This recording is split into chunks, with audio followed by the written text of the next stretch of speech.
Hey guys, welcome back to Crimson Shinobi. Today's fanfic is, what if Naruto Uzumaki became the demon king of Oto and forged a forbidden harem of cursed Sound Maidens? Part 1. If you enjoy it, please like, subscribe, and support the channel for daily Naruto fanfics like this. Now, let's begin. Naruto-kun, do you really think we can do it? Do you really think we can somehow escape the Sandaime Hokage's ANBU squads? I mean, we're just little kids, we're only 6-year-olds and not very well trained, and sniff, and that bitch Kurenai-sensei and the Hokage sealed away my powers, said Yakumo angrily and hatefully. She is a 6-year-old little girl with shoulder-length brown hair, teal-colored eyes and white creamy skin. She is wearing a red kimono that reaches her thighs and hugs them like a mini skirt with black spandex shorts underneath and black ninja sandals. Shish. Don't cry, Yakumo-chan, you know I hate it when you don't smile. I promise you we will leave soon, I just have to finalize a few things, that's all, said a 6-year-old Naruto in a placating manner, patting Yakumo at the top of the head gently with his other arm wrapped around her waist. She on the other hand was sitting on his lap with her face buried into his chest, her arms tightly wrapped around his torso, as if he would suddenly disappear if she ever let go of him. Naruto is a blonde-haired 6-year-old boy with deep blue slanted eyes and 3 whisker-like lines on each of his cheeks and longer-than-average canine teeth that jut out of his lips that complete his feral appearance. He is dressed in a blue sleeveless t-shirt with black ninja pants and blue ninja sandals. Why, you promise? Asked Yakumo hopefully, removing her head from his chest to stare at Naruto with an unintentional and teary puppy eyes technique, pulling the strings painfully deep within the blonde's heart. Hi, I promise, I won't go back on my word, besides, I have a plan, said the blonde, trying to suppress the concerned expression on his face, but Yakumo, knowing him too well, saw right through it and it made her all the more worried. She knew Naruto-kun wouldn't go back on his word and she knew how smart and insightful he was. She had no doubt in her mind that he would figure out a way for them to escape the village, but that was not what worried her. What made her so worried was the fact that Naruto-kun was keeping secrets from her lately. He had never kept secrets from her until roughly 6 months ago, when she first noticed the subtle changes in his behavior. She was scared. She suspected that Naruto-kun was doing business with some dangerous people that he wasn't telling her about. She'd tried to follow him on a few occasions but nothing had been done that was out of the ordinary or would cause reason for suspicion, but that was suspicious in itself to her. How could someone with the plans that she and Naruto had not act suspicious at all for a whole week when she was following him? Sure, this wouldn't be a surprise to someone who didn't know about his plans, but to her, who knew almost everything about him, this was way too suspicious. And Naruto-kun, is there something you want to tell me about? Is there something you're hiding from me? Sniff. I know you've been up to something dangerous. I don't want you to suffer because of me. We don't have to leave, we can stay here. Sniff, sniff. I don't want us to leave if the sacrifice you make becomes too much, or worse, if I lose you in the process, cried Yakumo, burying her tear-stained face against his chest. Yakumo-chan, please Naruto-kun, please tell me what's bothering you. I want us to do this together, I want to share the burden with you. Sniff. I don't want you to suffer alone. Tell me what's wrong, damn it. Sniff. Is it the QB? Is it bothering you? Is it escaping? Just tell me, please, I want to help. Sniff sniff, cried Yakumo, beating the sides of her fists against Naruto's chest repeatedly in frustration. Tell her, said an angelic but motherly voice from inside Naruto's head. Keika-chan. But why? I don't want to worry her, I'm trying to protect her feelings. Didn't you say that I had to protect the heart of someone that I love, if I tell her then? Do not be a fool, Naru-chan. By keeping secrets from her, you are giving her the impression that she hasn't earned your trust. Do you know how much that must hurt for her, to believe that the person she loves and trusts the most does not feel the same way about her? Replied the voice, scolding the 6-year-old with a motherly tone. Naruto's eyes widened in shock. How could he have not thought about that? His mother had warned him about this before, that it was the actions of a person that spoke louder than his words, and sometimes spoke louder than even his thoughts. Just because his intention and thoughts were to protect her and shield her heart from pain didn't mean that it would magically happen if his actions provoked the opposite reaction. Do not let it bother you too much, Naru-chan. What is important is that you learn from your mistakes and not repeat them. She has earned our trust already. Tell her everything. Besides, if we cannot trust her, then there is no one that we can ever trust in this cursed world," said the voice in a sage-like tone. "Ka-chan, arigato, I will tell her everything. I think it is a good idea. I don't want her to hurt anymore," replied the blonde bundle. "Okay, I will tell you my plans," said Naruto with a dead serious tone, surprising Yakumo slightly. She hadn't really expected him to cave in so quickly. He was usually stubborn in his views, beliefs, and decisions. "En nani? Why you will?" asked Yakumo hopefully. "Hi, I trust you. Besides, you and I are partners, we have a better chance of success if we work together," said Naruto, staring at Yakumo blankly.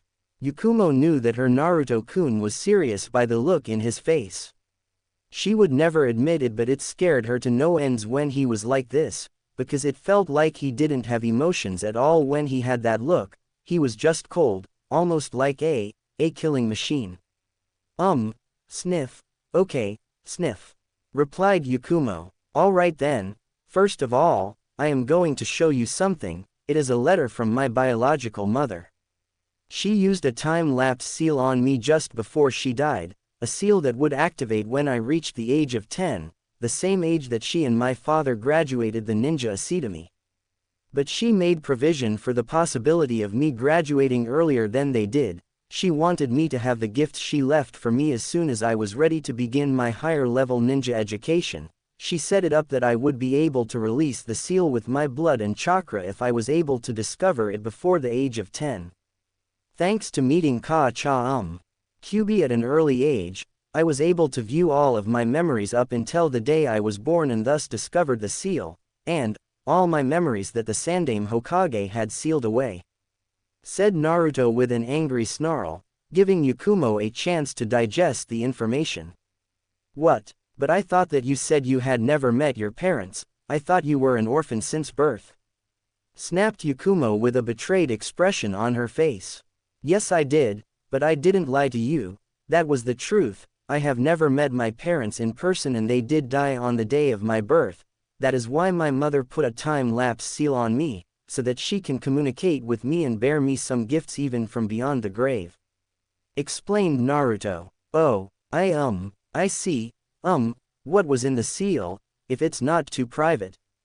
asked Yakumo nervously, a small red hue forming on her cheeks from embarrassment.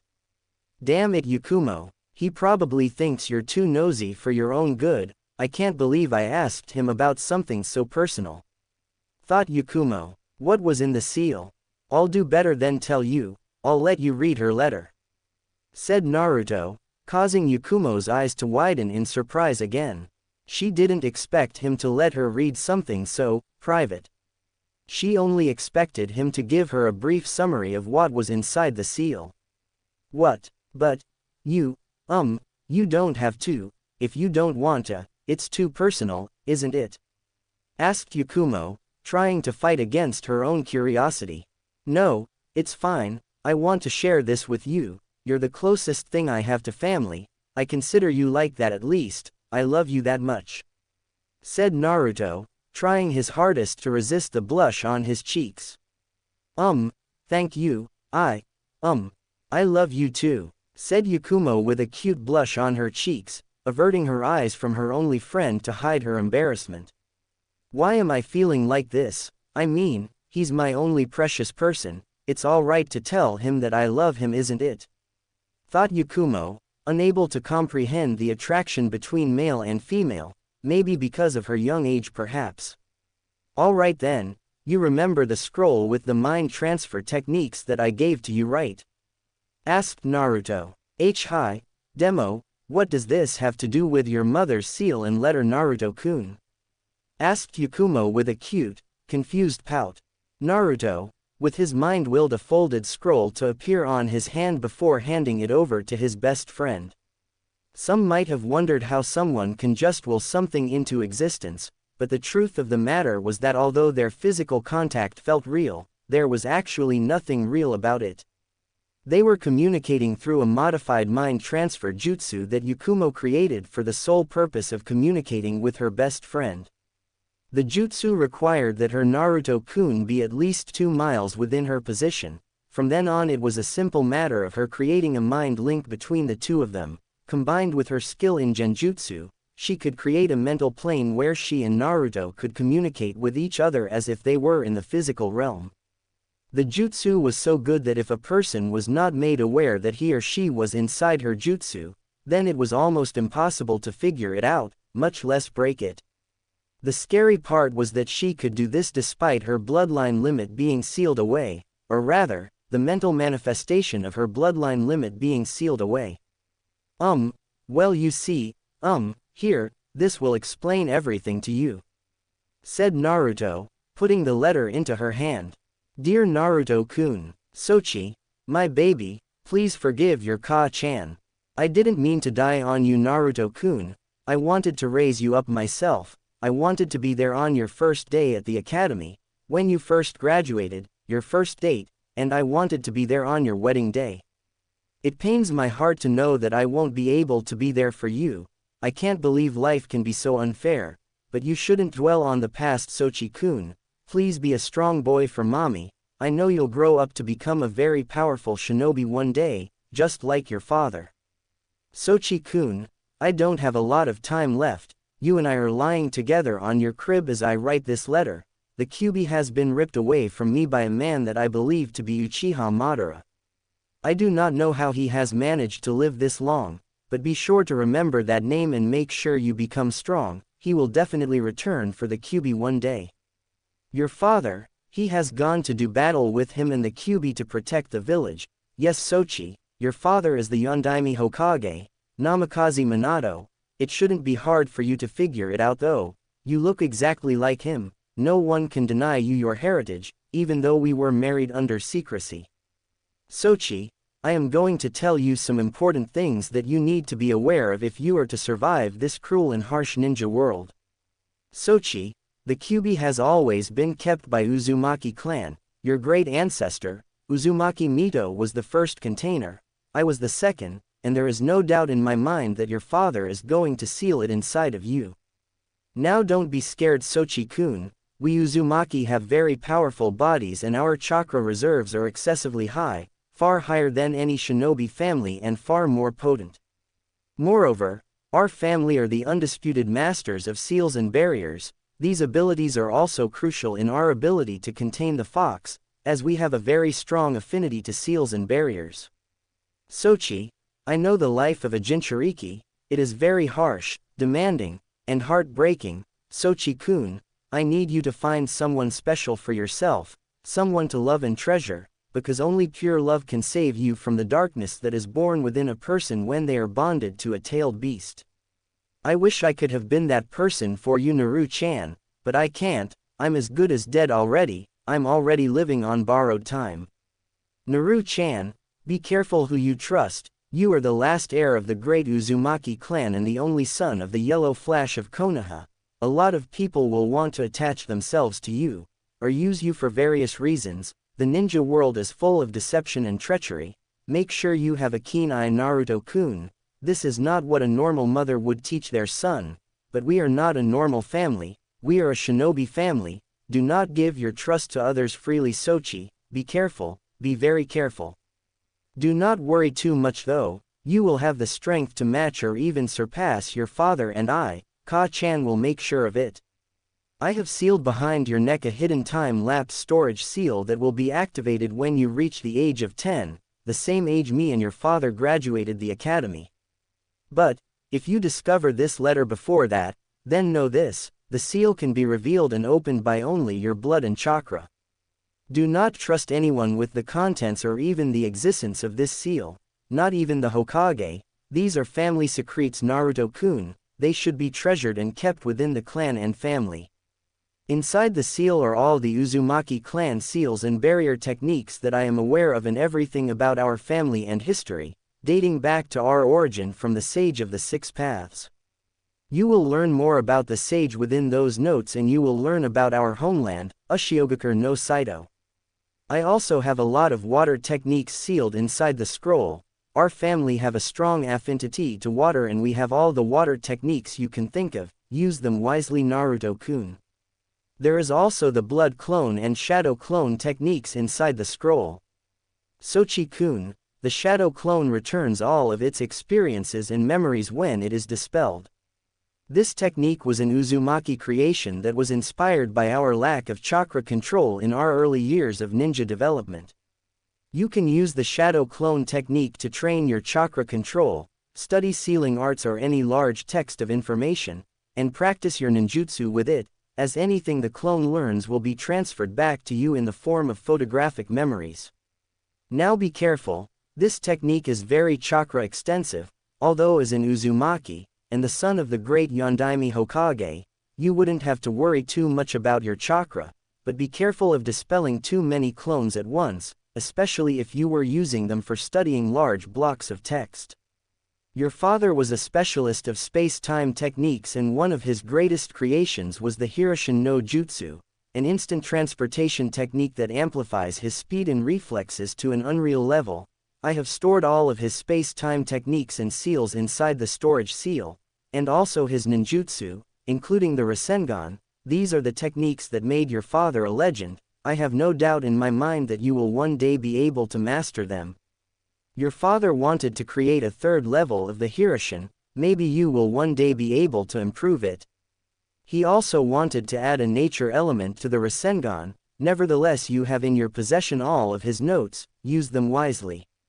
Sochi, Ka-chan did something illegal, but I did it for you Sochi-kun. I am sure that it will benefit you in the future, there is no doubt in my mind about it. Naru-chan, there is a scroll that is given to the Hokage by the clans of Konoha when he takes the position as a form of trust between the village and the clans of the village. The scroll contains all of the techniques of all of the clans inside it. This is done by the clans in order to prove their loyalty to the village and their trust in the Hokage and the village. This also promotes good relations between the two parties. More than that Sochi, is that this scroll is also made to ensure the continued existence of the clans. Sometimes, a clan will be destroyed, like our own was destroyed all those years ago, and sometimes clan techniques and information about the clans can be lost during the chaos and destruction. The clans allow the Hokage to keep a scroll of all their techniques so that the little kids who survive the carnage can have access to information and techniques of their clan. The Hokage will make sure that they get a copy of the section of the scroll within his possession that contains the properties of said survivor's clan. The clans of Konoha are the Yamanaka clan, the Kurama clan, Uchiha, Hyuga, Aburame, Inuzuka, Akamichi, and the Nara clan.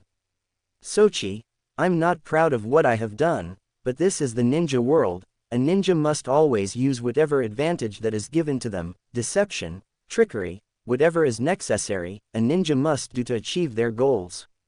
My goal is to protect the people I love Sochi-kun, and you are the person I love the most. That is why I made copies of the scroll that was entrusted to Minato-kun by the clans. Your father has an obligation to uphold. He made an oath to them that he would protect their secrets as the Hokage, but I am under no such obligation, for I never made such an oath.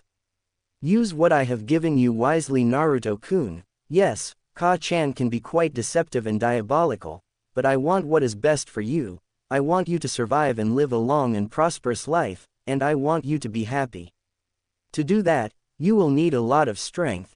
Even as a baby, only a few minutes after your birth you were dancing and tangling with life and death. Your life will be even harder, but you will pull through. Ka-chan has made sure of it. One more thing Sochi, I left all of my research and studies of the medical ninja arts. It wasn't my forte. I never took interest in that field until I got married to Minato-kun. Sochi, as Uzumaki are blessed with longevity, we can even live up to twice the age of normal human beings, or even Shinobi. I didn't want to outlive your father too much, So I delved into the medical field so that I can find a way to prolong his life, but as you can see, I have run out of time myself, but I will leave my research with you, maybe you can find a way to prolong the life of your own special person. This is it, Naru-chan. Minato-kun should be back soon. I don't know what is going to happen, but I know he will seal the Kyuubi inside of you no matter how much I protest. It is his duty as the Hokage.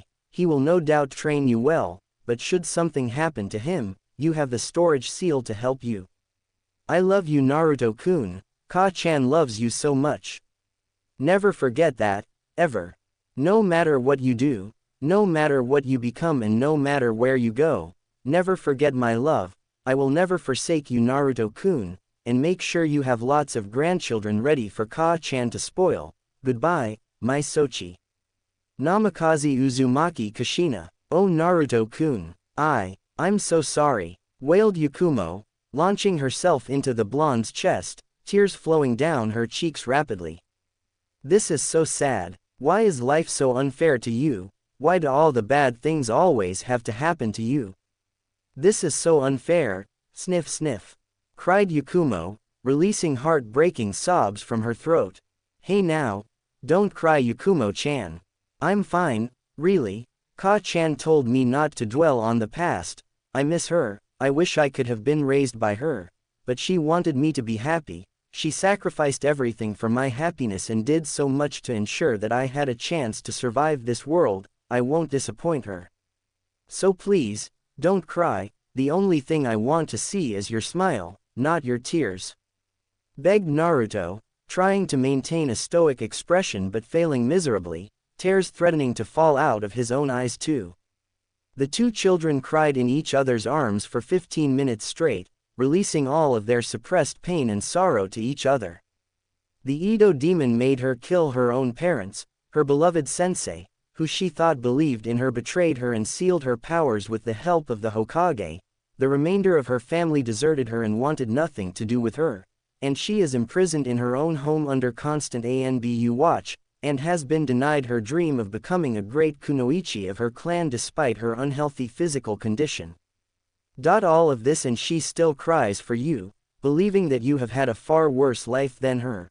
What a strange girl. She didn't even comment on the fact that you are the son of the Yondaime Hokage. Said the Kyuubi. Sniff. Look what you did to me. You, sniff, made me cry. Boys aren't supposed to cry, sniff. Said the blonde in between sobs. Yakumo giggled childishly at her friend's attempt to be a man. She couldn't help it, it was so cute. Sniff. Sorry, I didn't mean to, replied Yakumo, unable to suppress her laughter. For some strange reason she felt so much better now, almost as if a heavy burden had just been lifted off of her shoulders. She felt so calm and carefree. Naruto laughed with her. He just realized how stupid he must have sounded talking about boys not crying even though he was choking with his own sobs. You should stop fooling around. How long do you think the girl can hold this jutsu up for? Warned the Kyuubi, causing Naruto's eyes to widen slightly. Ahem, Yakumo-chan, I have to tell you something important before we run out of time. Said Naruto, wiping away the tears from his face with a serious expression. Yakumo, realizing that her Naru-kun wasn't playing around anymore, adopted her own serious expression. What is it, Naruto-kun? Asked Yakumo. Yakumo, I have already a way for us to not only escape the village, but to stay safe and receive proper training until we are ready to take on the Hidden Leaf Village. Said Naruto with a serious expression. Yakumo's eyes widened in awe and surprise, and a little happiness too. Sugoi, how did you do it? Asked Yakumo with childish curiosity. I have been collaborating with an older boy by the name Yakushi Kabuto for quite a while now. I met him on the same day that I met Ka-chan. I mean Kyuubi. He is the adopted son of the best medical ninja currently living in the village. Together with my mother's research that I have, and his knowledge, we have come up with a possible cure for your physical condition. Explained Naruto, causing Yakumo's eyes to widen in disbelief and happiness. But how? You didn't even examine me or take any blood samples. And what has this cure got to do with our escape? not that I'm not grateful, of course. Asked Yakumo, not able to believe what to her was too good to be true. She didn't know much about medical stuff, but she had been through so many tests and examinations in her life of imprisonment that it was impossible for her not to at least know enough to question Naruto about a few things. True, but Kabuto was able to get access to all of the data on you that has been collected by the village, including blood samples amongst other things. We were able to make a diagnosis and come up with a cure, although Kabuto did most of the work. I also found out that Kabuto is not a loyal Konoha shinobi, he is a spy that answers directly to Orochimaru of the Densetsu no Sannin. If you didn't know, Orochimaru is a rogue shinobi that deserted the Hidden Leaf. But what most people do not know, is that he has his own hidden village, Otogakure no Saito. Kabuto told me that he has talked to Orochimaru and that he wants us to be a part of his hidden village and unlike Konoha, will not hinder our growth. Orochimaru promises proper training and power if we agree to help him destroy the Hidden Leaf and stay loyal to Oto. Said Naruto, taking a breath from his long explanation to give Yakumo a chance to digest the information. Yakumo didn't know how to feel about this. On the one hand, she was very happy that she would not only be cured of her disease, but would also be able to become a proper kunoichi and not have to live in a place she hated so much. But on the other hand, she had heard very bad things about this Orochimaru. The Densetsu no Sannin were the Hokage's students, and she hated the Hokage and didn't trust him at all, so why would she trust his student? Sure, he was a missing ninja and hated Konoha, it seemed just like her, but she didn't like his association with the Hokage one bit. I don't know, Naruto-kun, I heard some very bad things about him when my medical observers thought I wasn't conscious. Like I heard that he did cruel experiments on people, and even children. Said Yakumo. Naruto flinched when Yakumo mentioned experiments and children, causing Yakumo to narrow her eyes at him with a speak up or die expression, making the blonde to gulp nervously. What is it? Tell me, demanded Yakumo ominously. You see, I had to agree to an experiment that Orochimaru wants to conduct on me as part of the deal. You see, because of Ka-chan, I am the only one who can survive the experiment, and it will give me a lot of power if the experiment is successful. I will be near invincible. Ka-chan has assured me that she won't let me die though, she thinks. She knows I can survive the experiment. Said Naruto defensively. The look on his friend's face was too scary for comfort. The last thing he wanted was for her to use her genjutsu on him. He didn't fancy finding out if the Kurama clan's genjutsu could be dispelled by his Ka-chan or not. What? Are you insane? What on Kami's planet made you agree to something so stupid? Namikaze Uzumaki Naruto. I'm going to kill you! Screamed Yakumo, tackling the blonde onto the ground with her hands wrapped around his throat. How dare you? What am I going to do if you die, you selfish bastard? You wanna risk your life just for power? Why would you do that? I thought you loved me, sniff! Screamed Yakumo furiously. Normally she wouldn't have had enough strength to subdue him, but inside her jutsu, she could do anything she wanted, even overpower him if she wanted to. Damn, she must really be mad if she called me by my full name. Thought the blonde. Can't breathe. Whizzed out the blonde. Why, I knew it was too good to be true. Said Yakumo, burying her face into Naruto's chest. She couldn't take it, she couldn't risk losing him of all people, not him, anything but that. Yakumo-chan, do you trust me? Asked Naruto simply, having regained his breath after the petite girl's assault on his person. I trust you, Naruto-kun. Said Yakumo. Then believe me when I say that I won't die on you. We're going to leave this place together. I am going to survive Orochimaru-san's experiment, and we are going to heal you and unseal your true power. We will get our vengeance, for you and for me, and we will live in a village where our talents and abilities will be appreciated. I promise, please believe in me, Yakumo-chan. Said Naruto, his arms wrapped around the petite girl who was snuggled on top of him. You promise you won't die and leave me alone? asked Yakumo with a cute teary-eyed pout. Hi, I promise, said Naruto with a determined facial expression. Oh okay, I believe in you Naruto-kun, said Yakumo with a meaningful look, trying to pass on her feelings unto Naruto. Arigato, trailed off Naruto, staring in slight shock at Yakumo's transparent form, only to realize that he was also disappearing. We're out of time, I can't believe 2 hours have already passed, it felt so short, said Naruto with a disappointed expression on his face. I'm sorry Naruto but I can't hold the jutsu up any longer, I'm getting tired, gomenasai, apologized Yakumo, trying to hold back the tears threatening to spill from her eyes.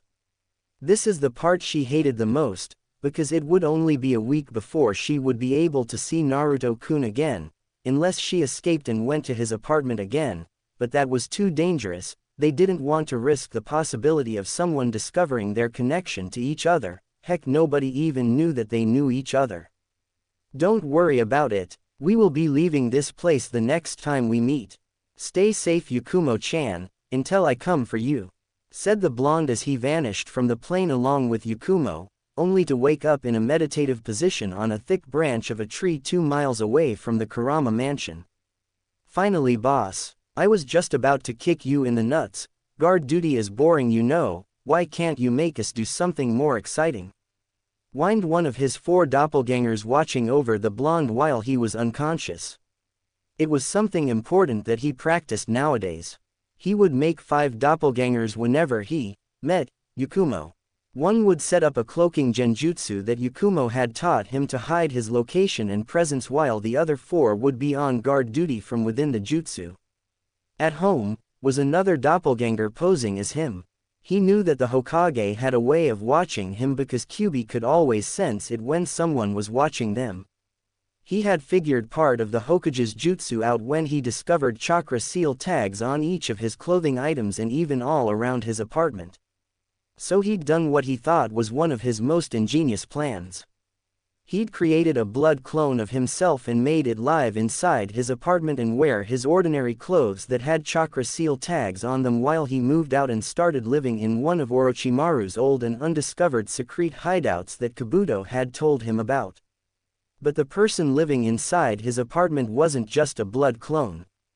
Naruto knew, after he unsealed some of his memories that had been blocked away with the help of Kyuubi, that the Sandaime Hokage sometimes did examinations on his seal when he was knocked unconscious, and if the examination was done on the clone, then there would be a whole lot of trouble.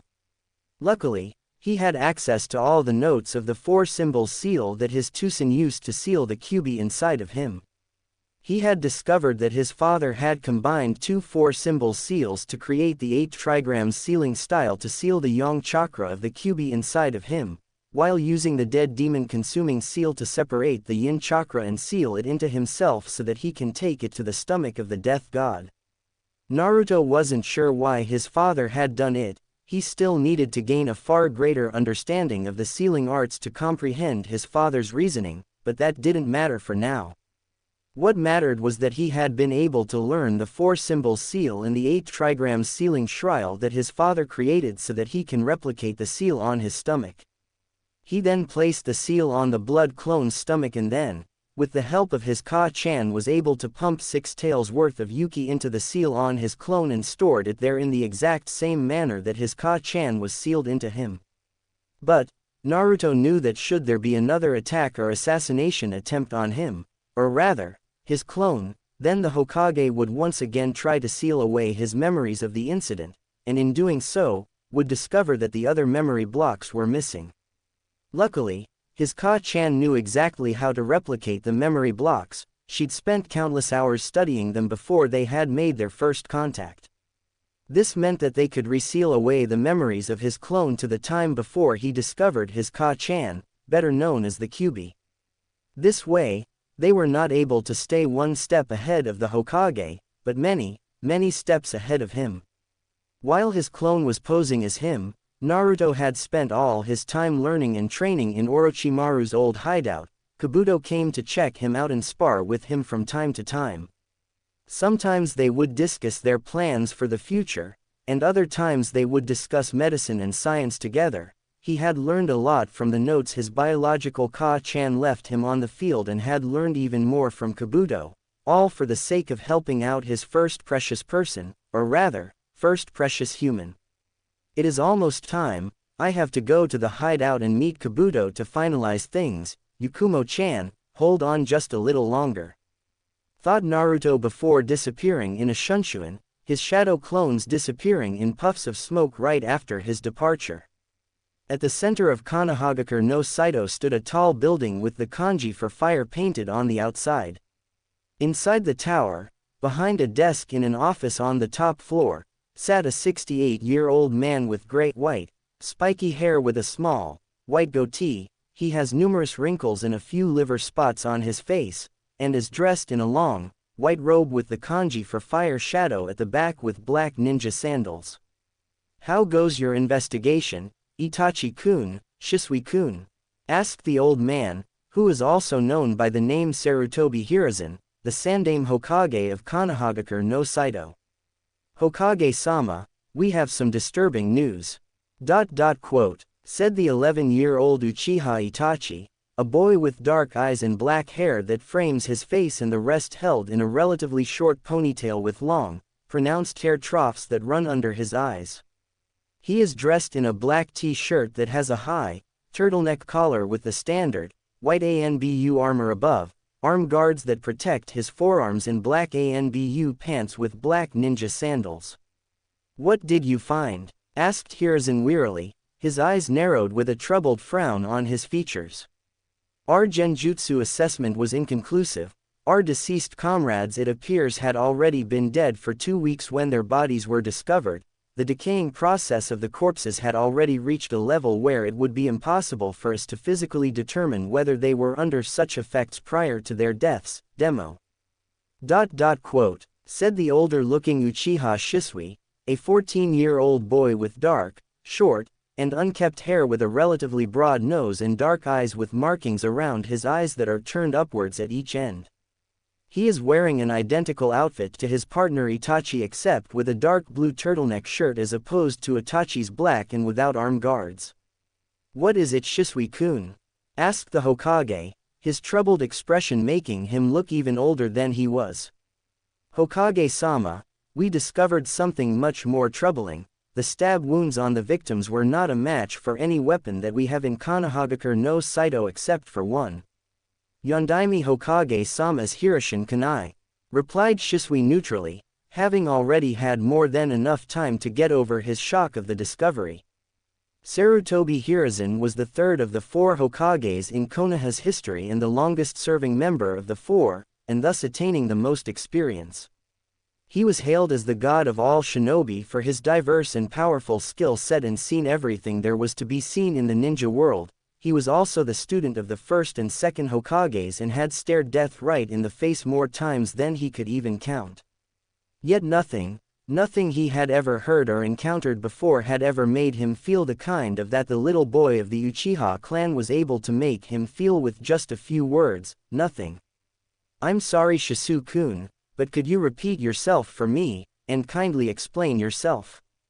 asked Hiruzen in slight disbelief, unable to bring himself to believe that his own successor could possibly still be alive and become an enemy to his home village, or worse, that an enemy shinobi had been able to replicate something that not even he or the Yondaime's own sensei could. Either possibility was not welcome. This is the same technique that was able to shed light for Konoha against the strong Iwagakure, a single man pushing back a whole ninja village on his own. "Hokage-sama, all of the deceased were stabbed through the back. The position of the wounds and the nature of the attack suggest that they were unable to react to the culprit's movements. With an inconclusive genjutsu assessment, the only other 2 possibilities are that either a very powerful speed technique or an instant transportation technique was used, 2 things that Yondaime-sama was renowned for. The wounds were definitely a result of the use of Yondaime-sama's kunai," explained Shisui, leaving the Hokage to come to his own conclusions about the information presented. "I see. And what of the sweeper? Why did she not report that the 4 that were assigned to the Kurama heiress were deceased for over 2 weeks?" Why would she report that everything was normal when it clearly wasn't? Is she a traitor? Asked Hiruzen with narrowed eyes. No, she isn't. She was under a powerful genjutsu, a genjutsu that could rival mine and even Shisui Senpai's genjutsu. We believe that the jutsu was cast by the Kurama heiress herself to buy time to cover both hers and her accomplice's tracks. In other words, this wasn't a kidnapping, but a well-planned and executed escape. Explained Itachi. What is going on here? I saw Minato-kun die in front of my own eyes and I even held his corpse. Yet here I am, presented with near irrefutable evidence that he is not only alive but a possible enemy to Konoha. It is unlikely that he would be alive, but at the same time impossible for an enemy to replicate Minato-kun's technique. What am I supposed to think here? Assuming that Minato-kun were alive, or someone with the knowledge of his techniques, what would they possibly want the most? Thought Hiruzen before widening his eyes in shock and fear. What is the matter, Hokage-sama? Exclaimed the two Uchiha prodigies simultaneously, their hands already firmly placed on their tantos strapped on their backs. The duo watched intently as their Hokage pulled out a crystal ball from the drawer under his desk, his hand hovering over the ball and without even molding any hand seals channeling his chakra into the technique. The image that appeared on the ball was that of a little 6-year-old boy with spiky blonde hair and 3 whisker-like lines on each of his cheeks, a blue and mostly neon orange jumpsuit with blue sandals. The boy was sitting on a swing, watching the other kids play with a sad expression on his face that he was trying to hide. The Hokage released a loud sigh of relief, saying that his so-called surrogate grandson was still safe within the walls of Konoha. So that's what he was worried about. Not unexpected, with the Kurama heiress's disappearance and the kind of evidence that was collected, the boy could and should be a possible target for the enemy. Thought Shisui. Shisui, Itachi, said the Hokage with authority, forasocking the kun suffixes to their names is a sign of the seriousness of the situation. Hi, Hokage-sama, saluted the duo rigidly. The information obtained will from now on become an S-ranked secret. You are not to disclose this information to anyone who doesn't already know about it under the penalty of death, understood? Asked Hiruzen rhetorically. Hi, replied the duo in sync. Good. Now, your next mission is an S-class mission of the highest importance. You are to watch over and protect the Kyuubi Jinchuriki, Uzumaki Naruto at all times of the day, but you are not to make contact or even be seen by either him or anyone else he associates with. You will take turns in watching over him. Itachi, you take the day shift. Shisui, you take the night shift. This mission will begin immediately and refusal of the mission is not an option, understood? Said Hiruzen with a deadly stare, one that made him not recognizable as the kind old man, but as the Hokage, and the Kami no Shinobi. Hi, Hokage-sama, replied the Uchiha prodigies. Good. Dismissed, said Hiruzen, watching the two boys disappear with a silent shunshin. Those boys are 2 of the best that I have in my ranks. If they can't protect him, then no one can. I need to make contact with Jiraiya-kun. He will need to hear all about this. Sigh, I'm getting too old for this job. I need to find another successor soon. Thought Hiruzen. Otogakure no Saito, Kukuku. Welcome back Naruto-kun. I was starting to think that you weren't going to return to USSS. Hissed Orochimaru, a man wearing plain gray garbs with black pants and a thick purple rope belt tied in a large knot behind his back and blue tomoe-shaped earrings. He is wearing a black polo neck under his outfit. He has pale white skin with waist-length black hair, amber eyes with slits in his pupils and purple-like markings around his eyes, making him look more like a snake that has taken the form of a human. MNNNN. Mumbled Naruto, unable to speak properly, reason being that his body was floating inside a cylindrical glass container full of liquid with an oxygen mask attached to his face and a numerous amount of cord-like syringes impaling him all over his body. Kukuku, I'm sorry Naruto-kun, but you are going to have to work on your vocabulary if we are going to communicate properly with each other. Kukuku. Laughed Orochimaru theatrically, unable to hold back his amusement seeing the incredulous expression on his newest subordinate. Come on now Orochimaru-sama, you shouldn't antagonize Naruto-kun, he has already contributed so much to our scientific knowledge, he is after all, a living and breathing scientific miracle. Said Kabuto, a 10-year-old boy who has black eyes with gray hair kept in a ponytail and wears circular glasses. He is also wearing a dark purple shirt with a white undershirt and a white obi around his waist worn at an angle, dark purple pants, blue sandals, and a shuriken holster on his right leg. An Otogakure forehead protector is worn around his forehead and dark purple gloves with open fingers covering his hands. What is this feeling? I can feel their essence. Thought the blonde Uzumaki. Relax Naru-chan, you are merely sensing their chakra. This is no doubt a result of the experiment. One of the main qualities of the implanted material was chakra sensing, remember? Said the Kyuubi from inside the blonde's mind. So that is how it is, what a useful ability, I can even tell the nature and feeling of their chakra. This is good, replied the blonde with a little excitement. Naruto was broken out of his thoughts when Kabuto released the water from the glass cylinder he was contained in. The oxygen mask and the syringes dislodged themselves with a ram hand sign and a small flare of chakra from Kabuto, causing the blonde to fall face first into the ground. My Naruto-kun, a little clumsy aren't we? If this is your level then I am afraid you don't have what it takes to be able to join my elite shinobi.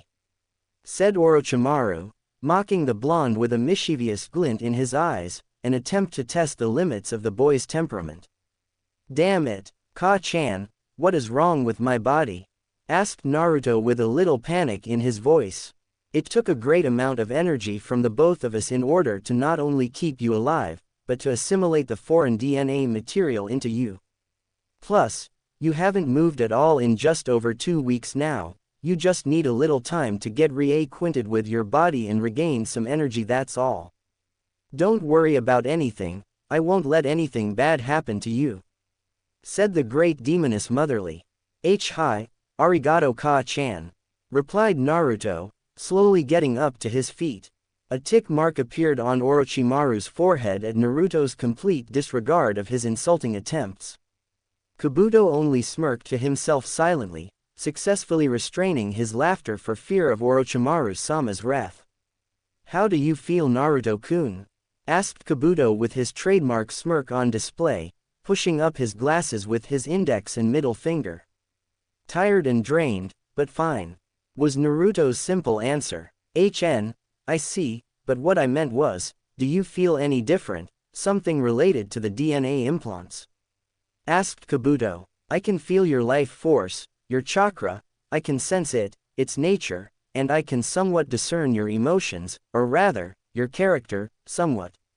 Replied Naruto. So I was right after all, chakra sensing would have had to be a quality attained from the experiment, given the offensive abilities that you might also gain. Demo, what did you mean when you said you could discern our character by sensing our chakra? Asked Kabuto. Orochimaru-sama's chakra feels cold and sinister, yours just feels cold. The chakra is an extension of the life force of a human, with the soul being the source. That being said, if your chakra feels cold and sinister, then you are most likely a cold and sinister person. Said Naruto, his words making Orochimaru narrow his eyes at Naruto, blasting him with his full killing intent. Oh, Orochimaru-sama, sputtered Kabuto, hoping to stop his master from killing his favorite ally but failing to suppress his fear long enough to take any action. Tell me Naruto-kun, what are you going to do now that you have this power? Do you not trust us anymore because of our cold and sinister character as you say? Are you planning to betray me? Asked Orochimaru, taking slow and deliberate steps towards the blonde for the intimidating effect. Our agreement was never about trust. We have an agreement that is mutually beneficial, that's all there is to it. The nature of your chakra doesn't concern me. Ka-chan's chakra has 1,000,000 times more malice in it than yours, but I trust her. Said the blonde. Why isn't he affected by Orochimaru-sama's killing intent? Surely even he couldn't have that much resistance, could he? Thought Kabuto, eyes widening slightly in shock. Ka-chan, what are you talking about? Who is your Ka-chan? Asked Orochimaru in confusion, now regretting not having spoken more to the boy before subjecting him to his experiments, although just thinking about it, there was no way he could have held back his scientific curiosity any longer than he did even if time were to be reversed. My Ka-chan, well, most people know her as the Kyuubi no Kitsune. Explained Naruto, confirming what the SNR with black sclera in the eyes and a black stripe running from the middle of his forehead and down the bridge Yaki-sanin already suspected. So, he has already made contact with the Kyuubi, and it has already sunken its claws into him. This is more complicated than I thought. I can't pretend around him, not with his chakra sensing abilities and definitely not with the Kyuubi as his ally. He'll see right through me. I won't be able to turn Naruto-kun into my loyal pawn. It seems, manipulating him is near impossible. But there is no reason for him not to be my ally. We share the same loathing for Konoha and Sarutobi-sensei, and he has shown a great interest in science. He also seems to have a bond with Kabuto. Everything will be fine. Thought Orochimaru, lamenting the fact that he wouldn't be able to take over the boy's body when he completed his rebirth jutsu. I see. One more question though, why are you unaffected by my killing intent? Strong and elite Junins have trembled before me, yet you, a mere child, are able to stand before my presence so casually. Why is that so? Asked Orochimaru offhandedly. This boy is shrouded in mystery. I can't afford to let my guard down around him, although, he doesn't seem like the type to betray someone without a just cause. Thought Orochimaru. A human's killing intent, no matter how strong said human may be, is but a drop in an ocean compared to Ka-chan's killing intent. What do you think would happen if a person was exposed to that kind of pressure on a daily basis? Wouldn't that person be able to develop a higher than normal tolerance to killing intent? Asked the boy rhetorically. Makes sense. I'm embarrassed that I never even considered that possibility. In any case, go and find little Yakumo-chan. She has a little surprise that she's been waiting for a week now to show you. Use your new sensing powers to track her. It will be good practice for your upcoming test, and it will help you to quickly learn the layout of our base. Ordered Orochimaru. Test? Asked Naruto. Kukuku. Of course Naruto-kun, it is customary for us to test and confirm the success of an experiment by pitting the subject against a powerful opponent in a controlled environment. Be sure to prepare yourself physically and mentally. You only have at most an hour before we begin testing. Said Orochimaru. That makes sense. What are the rules? Asked Naruto. No seals or barriers, no weapons, no demon chakra and no genjutsu. Everything else is allowed, except for killing. Make sure you don't kill your opponent. He is a very important part of our plans. Warned Orochimaru. I will prepare accordingly. May I be excused now? Orochimaru-sama, asked Naruto respectfully. Kukuku, can't wait to see little Yakumo-chan. Can you, Naruto-kun? She's a lucky one to have a protector with so much potential. Don't mind us, Naruto-kun. Go along, your dear friend is waiting for you. Oh, and be careful, the others might not take an instant liking to you. They'll want you to prove yourself to them. Warned Orochimaru. Hi Orochimaru-sama, replied the blonde, running out of the heavy lab door with barely contained excitement and anticipation. Kabuto, said Orochimaru with a deadly tone, his usual amused expression vacant from his features. How may I help you, Orochimaru-sama? Asked Kabuto a little too cheerfully. That boy, is he trustworthy? Asked the Sannin. Orochimaru-sama, don't you get it? It isn't about his current worth as an ally, but his potential worth. Yakumo-chan, without Naruto-kun to fuss over her over the last 2 weeks, was forced to make new friends during Naruto-kun's absence. In fact, she, Karen, and Tayuya have become really close in the last week and a half or so, you know, being one of the few girls in Oto's Shinobi and Academy ranks. Kukuku, what a sly dog you are, Kabuto-kun. Those girls all have horrible pasts. No, rather, all those kids have horrible pasts even at such tender ages. you're counting on Naruto-kun and Yakumo-chan to form powerful bonds with those kids because of their similar pasts, aren't you? Asked Orochimaru, an amused smirk returning to his features. My Orochimaru-sama, you know me too well for my own good. Said Kabuto with equal amusement, pushing up his glasses with a trademark smirk hidden behind his hand. Kukuku, very well, we shall see how things develop very soon. I've been thinking though, how exactly did that girl escape Sarutobi-sensei's watch? It couldn't have been easy to get her out, even for you. Asked Orochimaru curiously. Hey, you give me too much credit, Orochimaru-sama, I'm not that skilled yet, you know. In any case, I didn't have to do anything actually, they did everything themselves, all I had to do was guide them to this location. Explained Kabuto, taking pride in being the one to put the gobsmacked expression that his master was currently wearing. Don't play games with me, Kabuto. You expect me to believe that two 6-year-old kids could ever be capable of such a feat no matter how talented they are? Asked Orochimaru menacingly, no longer amused anymore. He, you don't understand, Orochimaru-sama, this isn't about whether you believe it or not, the situation will not change simply because you decide not to believe in it. The facts will remain the same regardless. Orochimaru-sama, said Kabuto with a sinister smirk. Don't patronize me, Kabuto. Tell me exactly what happened or become Manda's next meal. Your choice, hissed Orochimaru impatiently. Well, that would be a terrible fate. Very well, I will tell you. You see, Naruto-kun, for some unknown reason appears to have come into the possession of one of the Yondaime Hokage Hirishin no Jutsu Kunai. Said Kabuto, taking a breath for dramatic effect, taking in Orochimaru's fish-eyed expression with glee. Impossible, he couldn't have. Trailed off Orochimaru in disbelief. He, don't be hasty in your conclusions, Orochimaru-sama, Naruto-kun doesn't know that technique. You see, Yakumo-chan was able to set up a powerful genjutsu on her watchers. In fact, it could be said that they were almost constantly under her genjutsu without them even knowing for the better part of a year now. Anyway, the jutsu is an instinct-suppressing genjutsu. They could sense Naruto-kun coming behind them somewhat, but their instincts, survival instincts included, were not allowing them to react until it was too late. Explained Kabuto. No one would expect 4ANBU level shinobi to die without a fight unless they came up against an opponent with powerful genjutsu, great speed, or instant transportation like Minato-kun.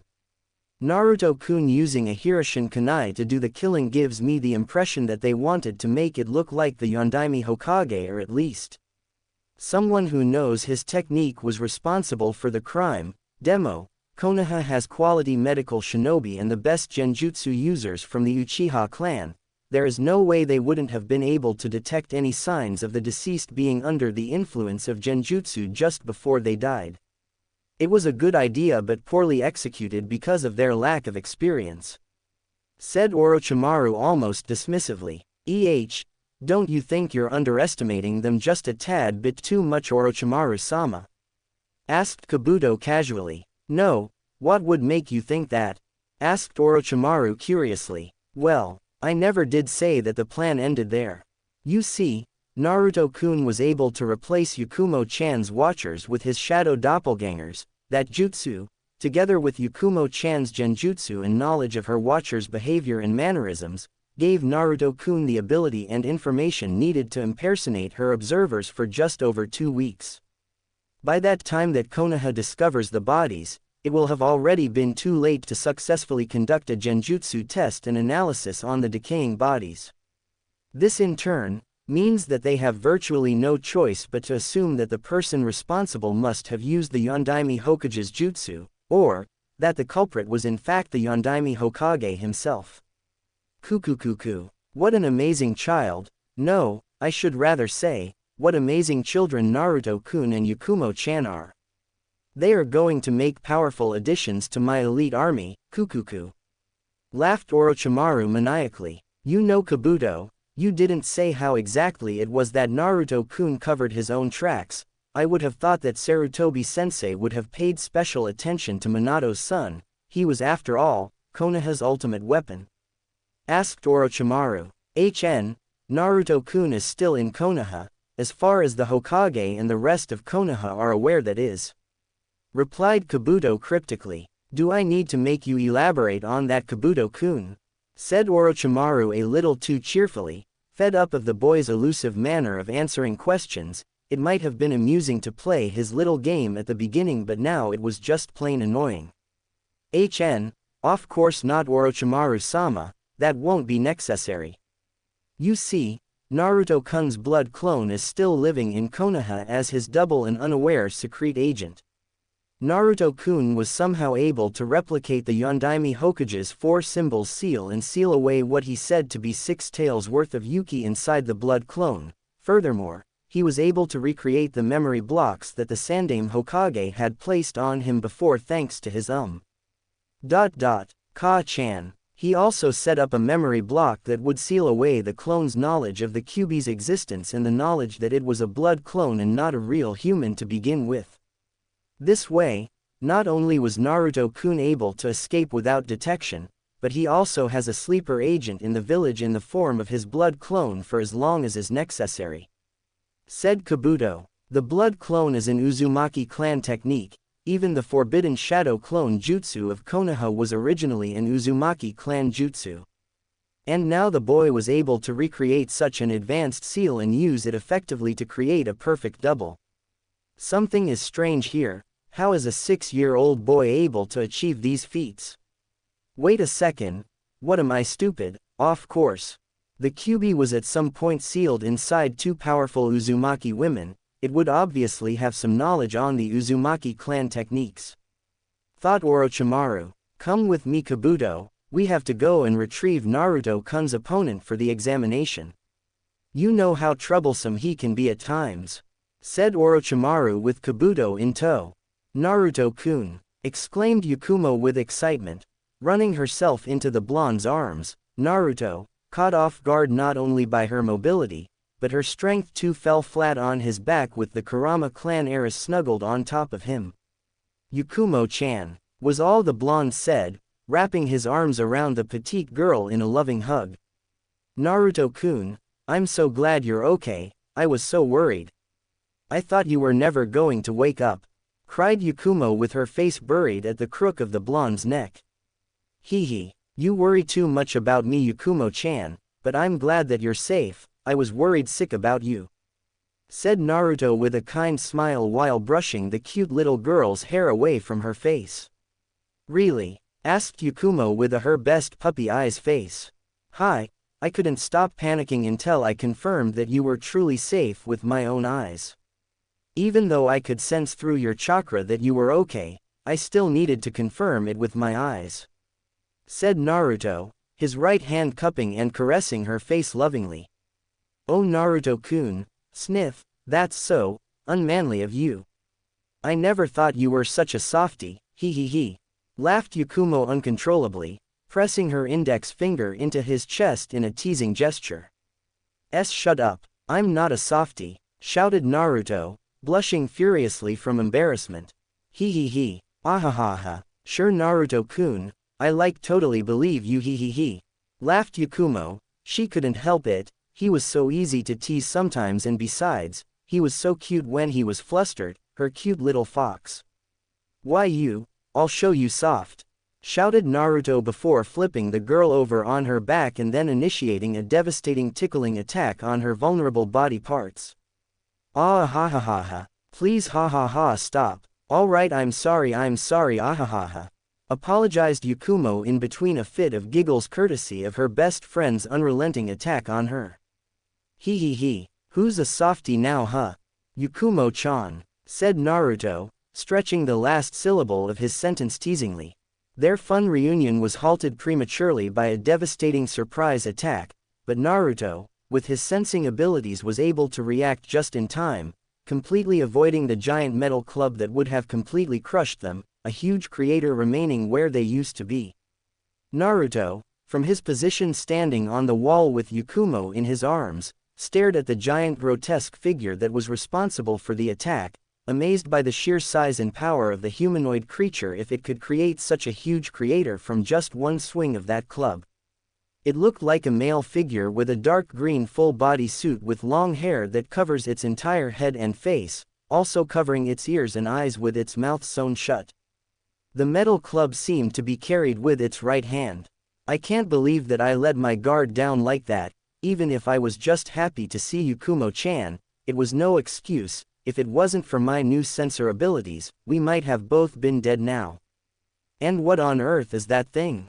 Thought Naruto. To Yuya, what the hell are you doing, you baka? You almost killed Yakumo-chan.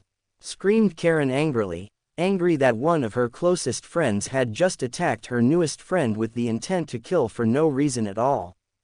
Karen has red eyes, matching hair color, and an unusual hairstyle. Her hair is short, pointy, and unkempt on the right side, while it is long, pinned straight and combed on her left side.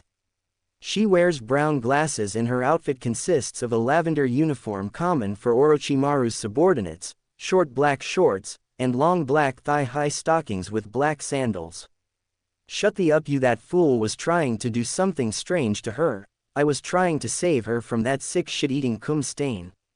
Replied to Yuya with equal intensity. She has brown eyes and long untamed, and red hair with a black hat at the top with bandages wrapped around the sides. She is wearing a tan tunic with black spandex shorts and standard black shinobi sandals. You stupid bitch. She was in direct line of your attack and was pinned to the floor. There was no way she could have escaped that.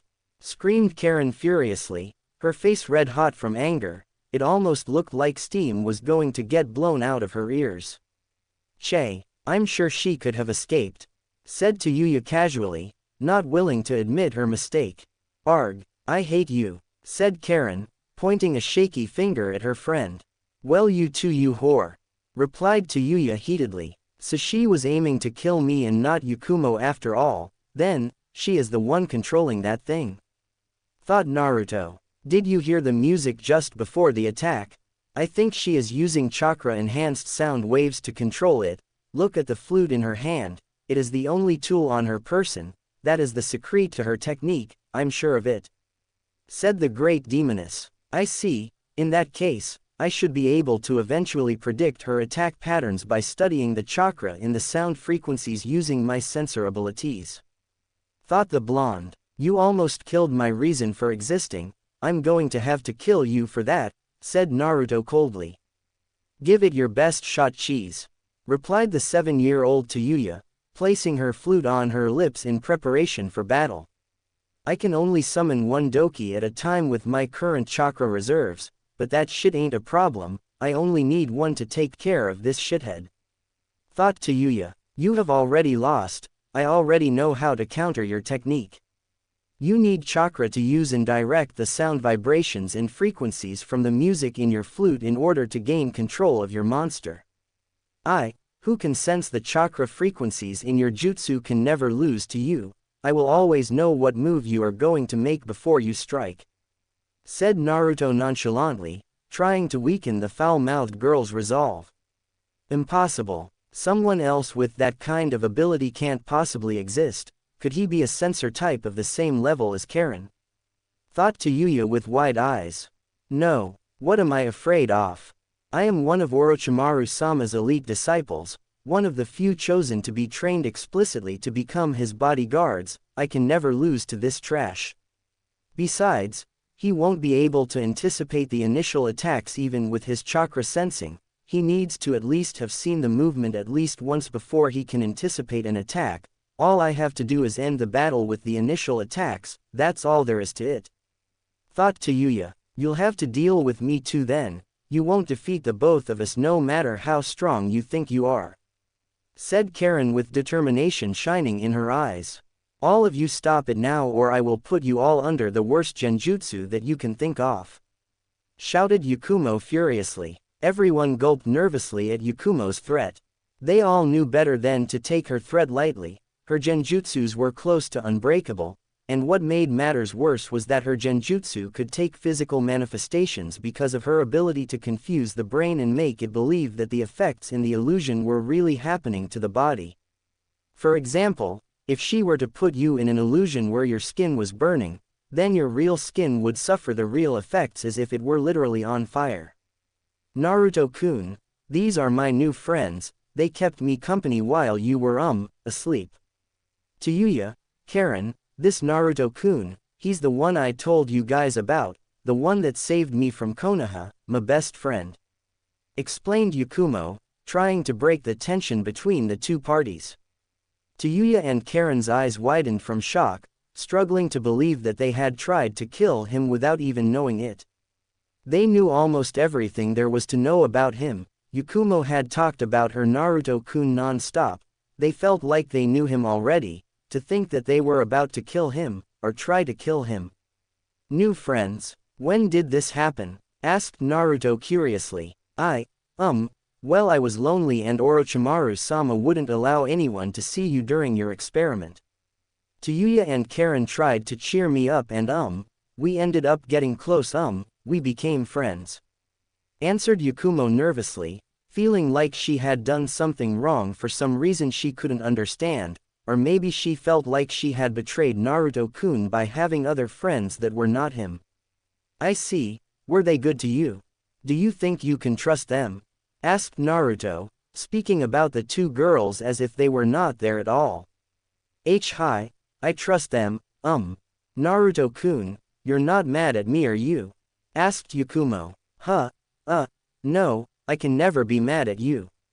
Said Naruto with a smile, his deep blue eyes captivating Yakumo so much that she had to avert her eyes from him to hide her embarrassment.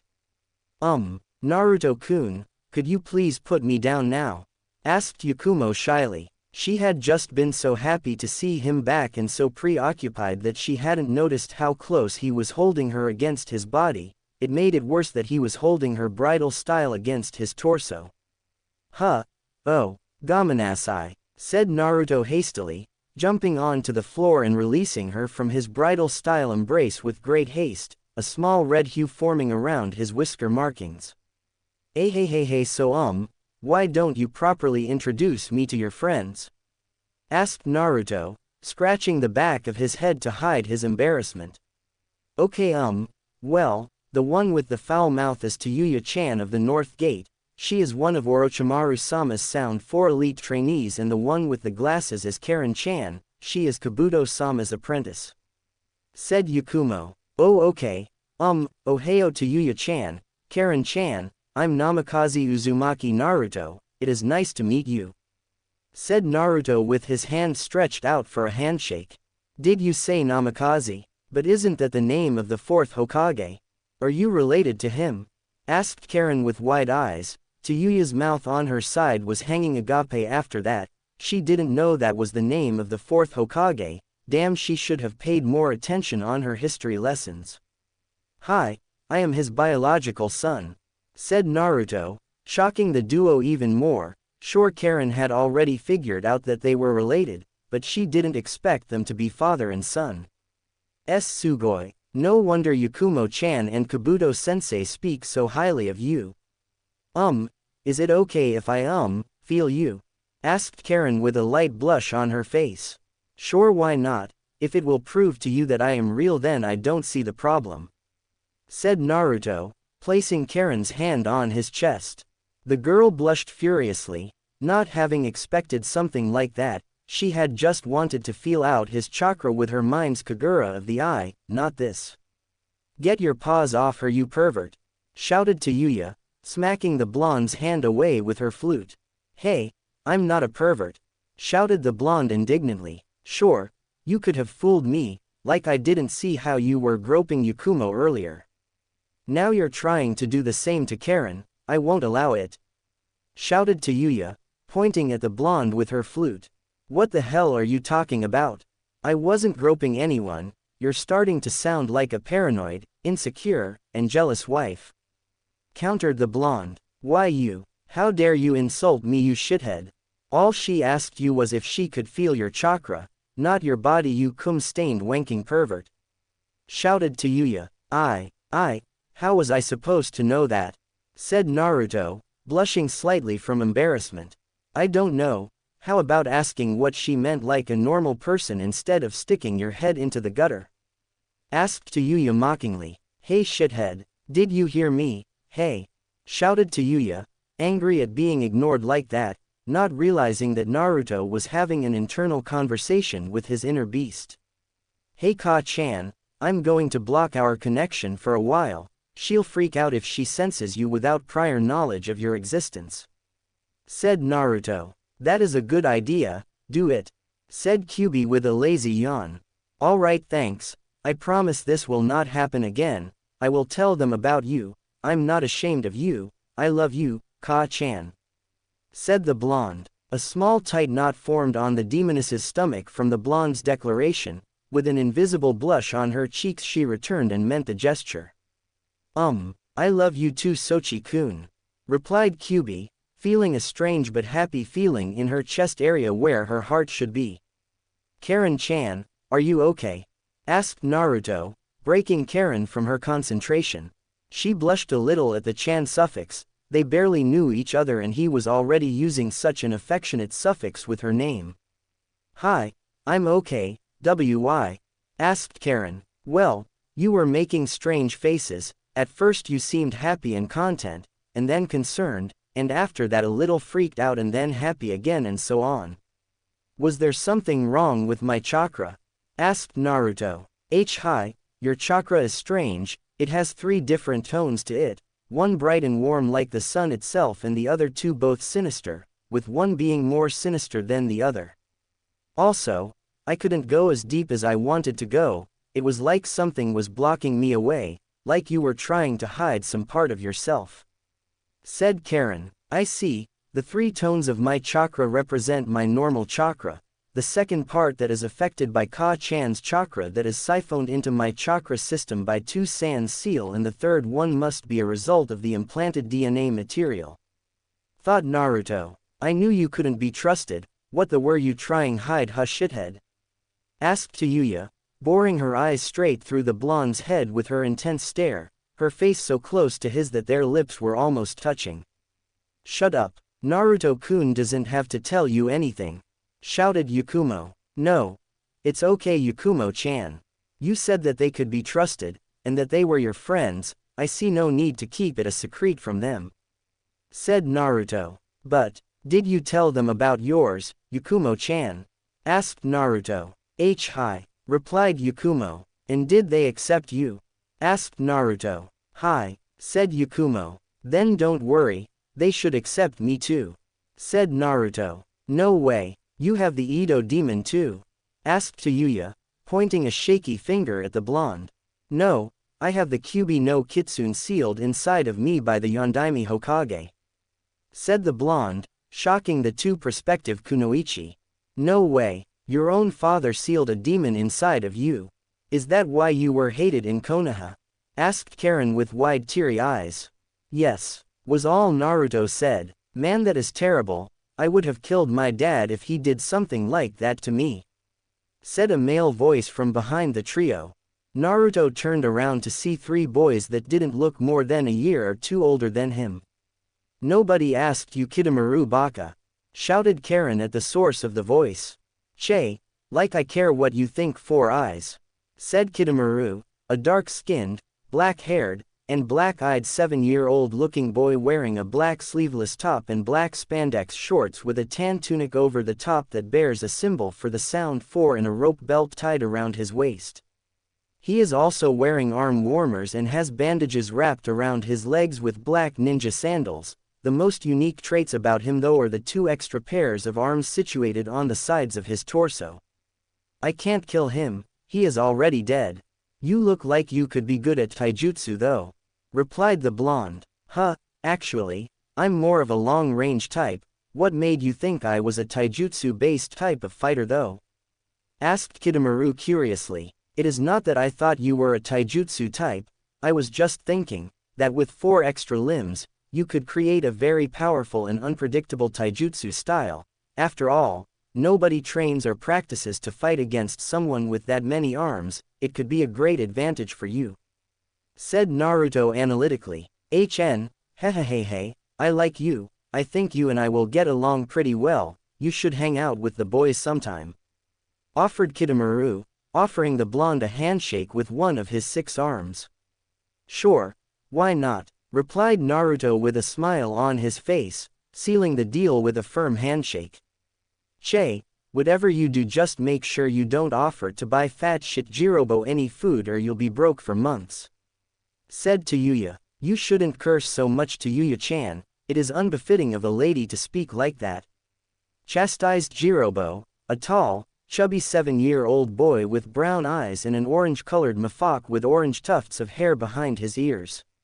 He is however not just fat as there are signs of muscle mass beneath his chubby appearance and is wearing the black spandex shorts with black shinobi sandals and a tan sleeveless tunic with a purple rope belt tied around his waist.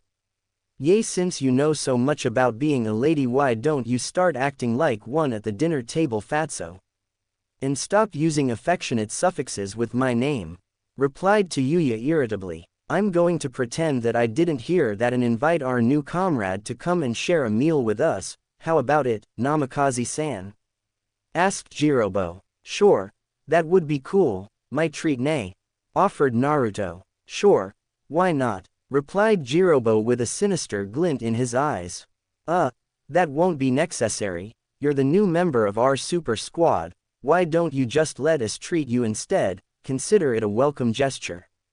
Said Sakin hastily, a 7-year-old boy with dark gray hair with one bang that covers his right eye. Sakin seems to be wearing turquoise lipstick and brown eyeliner, making his appearance seem more feminine. He is also wearing a brown tunic with long black wristbands, black skin-tight shorts and a purple rope belt around his waist with black ninja sandals. The boy is also wearing a dark red bead-like necklace around his neck and has a giant scroll attached to his back. The most peculiar thing about his appearance though is the second head that seems to be sticking out of his upper back. Nah, that's okay, I insist, said Naruto. What a fool, can't he see that I was trying to save him from Jirobo?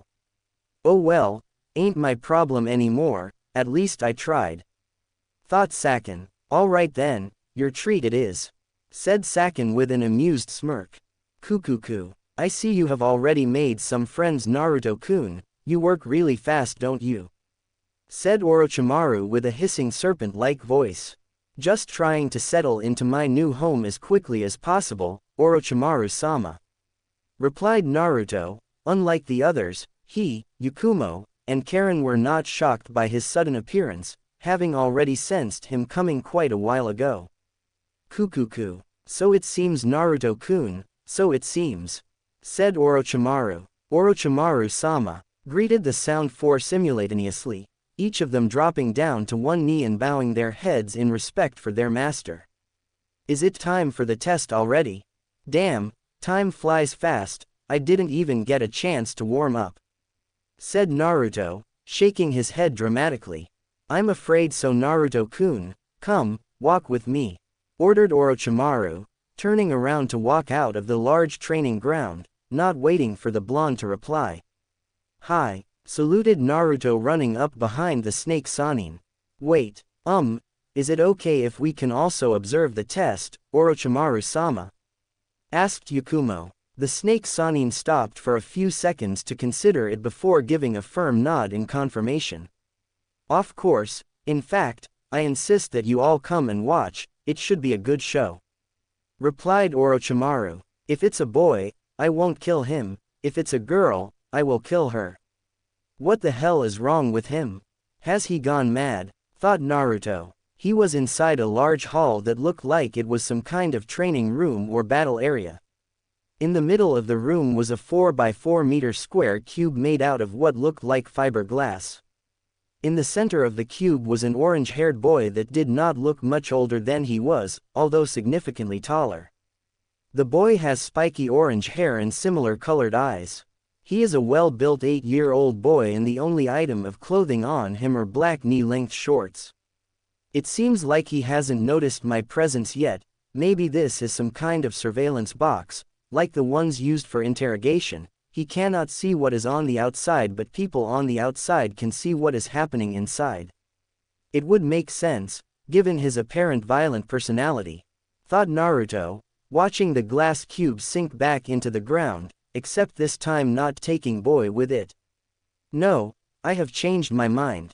If it is a girl, I won't kill her. Yes, the boy, I'll kill him if it is a boy. Shouted the boy hysterically with an expression that has the word insanity written all over it. What is your name? Asked Naruto, staring at the boy with a rigid, battle-ready posture, realizing the danger he might be in with the boy no longer safely contained. My name is Jugo. Jet booster jump, screamed the boy now identified as Jugo. Jugo, with incredible speed launched himself at his next victim, creating 3 jet-like appendages on his back and blasting himself forward at incredible speeds. Jugo, in mid-air, altered his arm into a piston before blasting a large concentration of chakra from the jet booster attached to his elbow to increase the velocity and power behind his attack. Die, piston fist, shouted Jugo, swinging his arm violently at the blonde. Naruto, not having expected an attack of that speed, was unable to dodge in time and received a heavy punch that blasted him into the wall. Ha ha ha ha ha, ah ha ha ha, I killed him, I killed the boy, ah ha ha ha ha, laughed Jugo maniacally. Meanwhile in a different room sat 8 individuals watching the battle through an overhead projector seal. The battle arena was full of reinforcement seals and most importantly, at least for the spectators, surveillance seals. The surveillance seals were linked to the overhead projector seal that projected the battle on the wall in 6 different angles to make sure that they didn't miss a single thing in the battle. Naruto-kun, cried Yakumo with her hand covering her mouth in shock. No way, it can't be, he can't be dead. Said Karen, tears threatening to spill from her eyes too. She hadn't spent that much time with the blonde, but Yakumo had told her so much about him and his painful past over the last 2 weeks that she might as well have known him that well. He was also kind and loving towards his friends from what she had seen of him. I wouldn't write off Naruto-kun so soon if I were you, Karen-chan. Said Kabuto with a trademark upwards push of his glasses, not excluding the smirk etched on his face. What do you mean, Kabuto-sensei? Asked the 6-year-old Karen. Jugo's attack should have caused a lot more damage to the wall than that. Just watch, take a closer look and you'll see what I mean. Said Kabuto cryptically. I'm still alive, what is this? These scales on my body. Oh, Orochimaru-sama will be pleased, it seems like I have been able to manifest the scales of the great Samahata, the experiment was a success. Thought Naruto. Jugo stared at the, for lack of a better word, monster in front him. No longer was there any blonde hair or even human skin on his opponent's body, just large, thick scales covering everything, even the top of his head was now turned into spiky scales, though they still resembled the shape of his hair. The deep blue eyes were still visible and he had what looked like gills on his neck. What happened? Why did my attack lose power?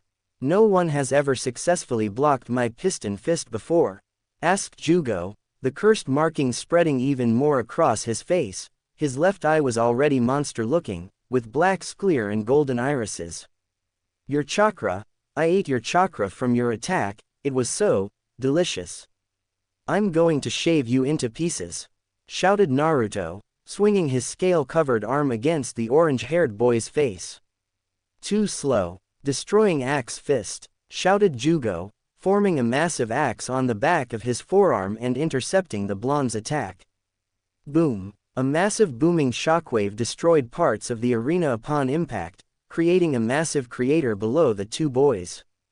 The wall on Naruto's back, where some of his scales had projected into, started cracking from the impact despite the reinforcement seals placed on them.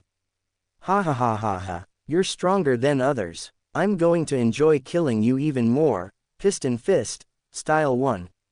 Screamed Jugo, creating 2 more jet-like appendages on his right elbow. Too slow, said Naruto in a manner not too different from the one Jugo used to mock him just moments ago. Naruto, with quick thinking, channeled as much chakra as he could into his legs and pushed himself off of the wall behind him to gain momentum, delivering a powerful punch on Jugo's torso that sent him sailing into the other side before he could execute his own deadly attack. Naruto absorbed so much chakra from him that all the chakra Jugo had gathered in his pistons diapered completely. Jugo landed harshly on his back and his body dug a long trench into the ground, such was the power behind the attack. My body has gotten stronger somehow, there is no way the force of my legs should have propelled me with that much speed and strength. And there is no way that I should have been able to withstand the force of his attacks even with the scales to protect me. I should have been sent flying and the pressure on my joints should have been too much to withstand. In any case, this battle is over, there is no way he should be able to fight after that. I took a lot of chakra from him and shaved chunks off of his torso, he's definitely out cold. Thought the blonde just before his eyes widened in shock, watching the orange-haired Jugo get up on his feet despite his injuries, albeit with sluggish movements. He, hey, ha ha ha ha ha ha ha, I was right, you're much more fun than the others. I am going to enjoy killing you, I'll destroy you, shouted Jugo, completely submitting to his killing tendencies. His skin turned a completely darker shade with black sclera in the eyes and a black stripe running from the middle of his forehead and down the bridge of his nose. A number of cannon-like appendages grew on his back, contributing to his more than intimidating appearance, and the injuries on his torso regenerated rapidly. How can he still have this much chakra after I absorbed so much of it? What kind of monster is he? This form looks too dangerous for my liking. I don't think I can keep up with him in a taijutsu battle anymore. He was already too fast in his previous form. I don't want to have to see what kind of surprises he has for me in this form. I'll have to change tactics, thought Naruto before going through rapid hand seals. Water element. Exploding water colliding wave, shouted the blonde before spitting out a ridiculous amount of water from his mouth, filling up the whole battle arena to the brim.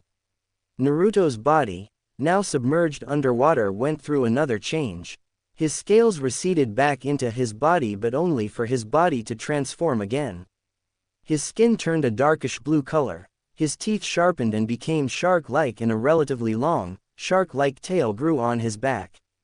His face completely turned shark-like and gills formed on his neck and shoulders with shark fins growing at the upper back of his arms with an even bigger pointed fin growing on his spine. So, this is why the DNA source was referred to as the Great Shark Skin Sword. Interesting, let us see what I can do in this form, thought Naruto. This guy, he also had another transformation level in store. I have no choice, I have to use that technique and end the battle in an instant, otherwise I'll just drown to death, thought Jugo. Jugo, with the intent to kill his foe, manipulated the chakra cannons on his back to face directly towards the location of his opponent, adding even more cannons in the process. This is it, he won't be fast enough to escape this. Even if he absorbs the chakra, he'll still die before he can absorb it all. And even if he dodges it, the wall behind him will be destroyed and the water will leak out. I'll be able to breathe again. Cursed Seal Chakra Blast, said Jugo mentally, firing numerous chakra blasts from his cannons to form a devastating technique. I can't afford to get hit by that, thought the blonde, swimming away from the danger at super fast speeds, so much so that Jugo didn't even see him move. Boom! The power behind Jugo's attack was immense, but so was the power of the reinforcement seals protecting the walls of the arena. As a result, the damage to the walls from Jugo's attack was nowhere near the level that he had expected, but the plan was successful nonetheless. A small hole could be seen on the heavily damaged wall where the water was slowly leaking out. I can't believe the wall was strong enough to withstand that, but one more shot will do it. One more shot before I kill this pest, thought Jugo furiously before something hard, fast, and painful knocked him to the side at incredible speed. Jugo instantly noticed how his attack was immediately cancelled upon impact, his chakra disappearing from his cannons. Before he could crash against the far wall on the right, he was knocked to his left again, and again, and again and again, until it got to the point where he just couldn't defend himself at all. He wasn't a bad swimmer, but against this kind of opponent, he might as well have been. he couldn't even follow the guy's movements at all, and not only did the attacks hurt him badly, but his chakra was being devoured very rapidly. The absorption process is harder and slower when I have to suck out the chakra directly from his chakra coils, but still, any normal person should have been out of chakra by now. If I didn't know better, I could have sworn that I was fighting against a Jinchuriki. Nevertheless, I have the advantage here, he'll be knocked out in no time at all, thought Naruto, swimming into the mad boy's back and delivering a devastating, chakra-draining headbutt. Kuso. The water level is dropping too slow. I don't think I can hold on any longer, were Jugo's last thoughts before he passed out from chakra exhaustion, his skin receding back to its normal color and texture. This feeling, this ominous feeling at the pit of my soul, I have to hurry back home, something is not right here, something is horribly wrong, I can feel it, thought Itachi with an uncharacteristic hysterical facial expression, tree jumping with such haste and reckless abandon that some of the thick branches he landed on were breaking down immediately upon contact. Sasuke, Ka-chan, please be safe, I'm on my way, thought Itachi just as he landed on the dirt road, running on the straight path towards Konoha with haste. Uchiha clan compound. Ka-chan, I'm scared, I don't want to die, I don't want to lose you, Ka-chan, whispered a little boy with black hair that has a blue tint and onyx eyes. His bangs hang on both sides of his face to roughly frame his cheeks and is spiky in the back. The boy is wearing a black, long-sleeved shirt with a raised collar and the Uchiha crest on the back with white arm warmers and bare feet. Tears were freely flowing from his eyes. He knew that the situation was hopeless. His Ka-chan was already injured and his brother was only set to return from his mission in almost a week. To top it off, the rest of his clan was already dead. There was no one to save them. Even if there was someone else from the clan alive, there wasn't much that the little 8-year-old boy believed they could do to save them. Only his brother was strong enough to fight on par with that traitor. Even he knew that. Shish. Everything will be okay, Sasuke-chan. Mommy will protect you from harm. Sniff. All we have to do is get to the Hokage and report what happened. Until then, sniff. Ka-chan won't let anything happen to you. I promise. Trailed off Makoto, stopping dead on her tracks, her eyes wide from pure unadulterated shock. Her sudden halt caused her son, whom she had been dragging along, to crash onto her behind. Although she barely noticed that, her mind clouded with fear and anxiety. How did he get there without me noticing? I knew he was very good with the Shushin no Jutsu, but this is ridiculous.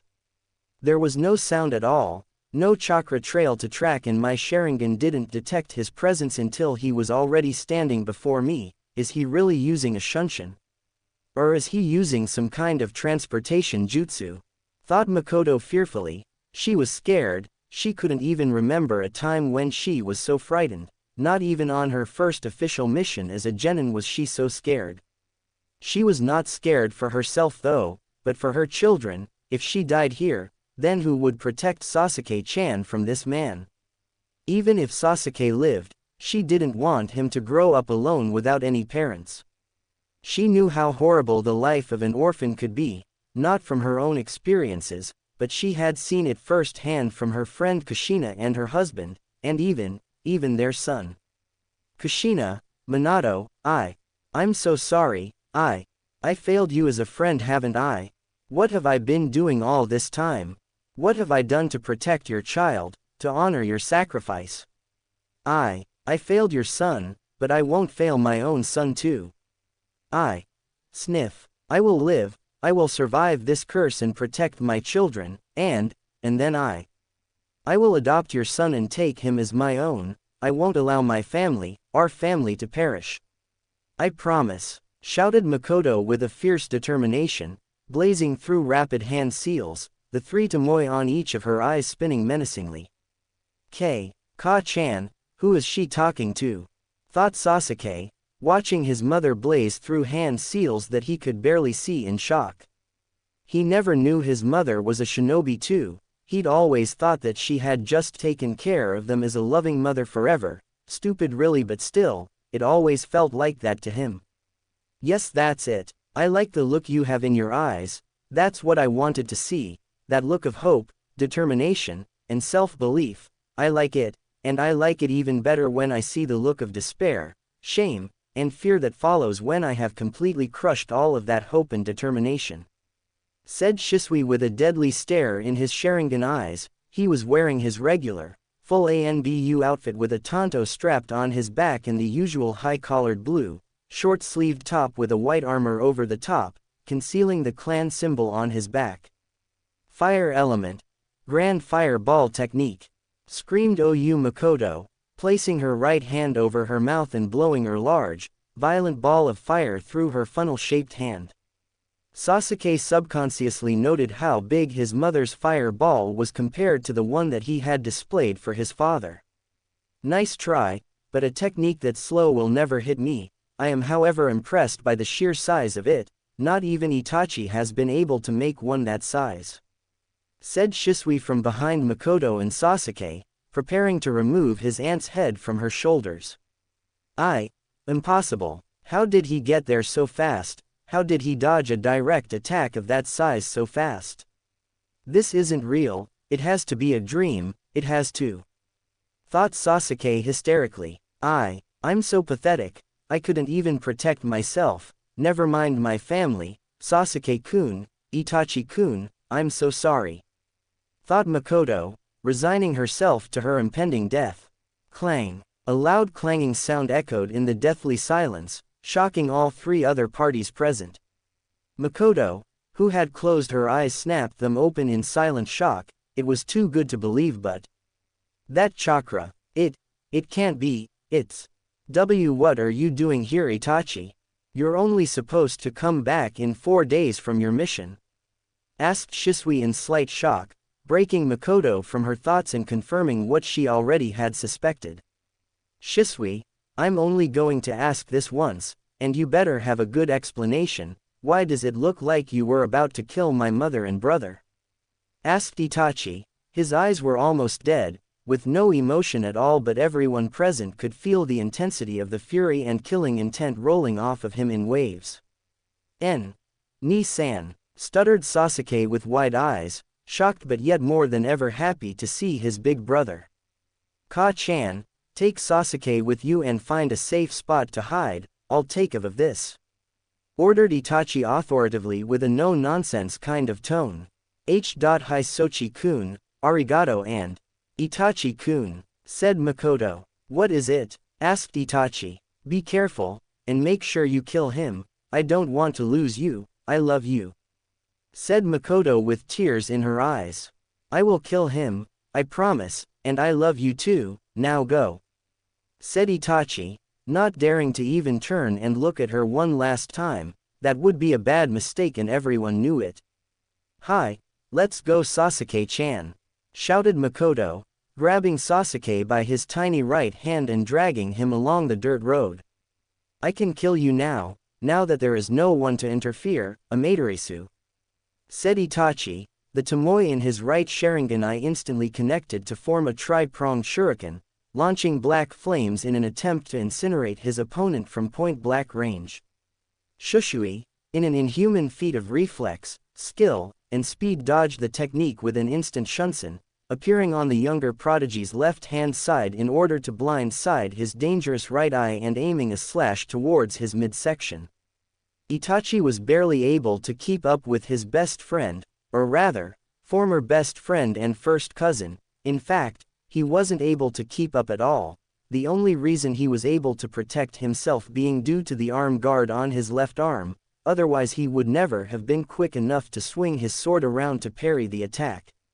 Cling. You've grown quite well, Itachi, and I see you have mastered the use of the Mangekyou Sharingan that I gave to you. Said Shisui with a cruel smirk on his face, pushing his blade harder against his younger cousin. What kind of fool do you take me for? I gained this power so that I can never lose a loved one again. I gained this power in order to protect my family and loved ones. This has nothing to do with you. Said Itachi, pushing back against the 16-year-old, homicidal prodigy with the arm guard on his left hand and swinging his right arm over the top, aiming a vertical slash on Shishui's collarbone. Shishui, quickly realizing the danger, shunshined again out of Itachi's reach, stopping not more than 10 meters in front of his opponent. Overpowering him is impossible, it seems. His shunshin and reaction time are just too fast. Not only that, but he is also somehow able to bypass all the side effects of the shunshin no jutsu. He doesn't leave a chakra tail, he doesn't have a chakra build-up phase before initiating the jutsu, and his technique is silent, leaving no sound trails either. It would however have been just fine if that was all there was to it, but no, that isn't all there is to it, far from it.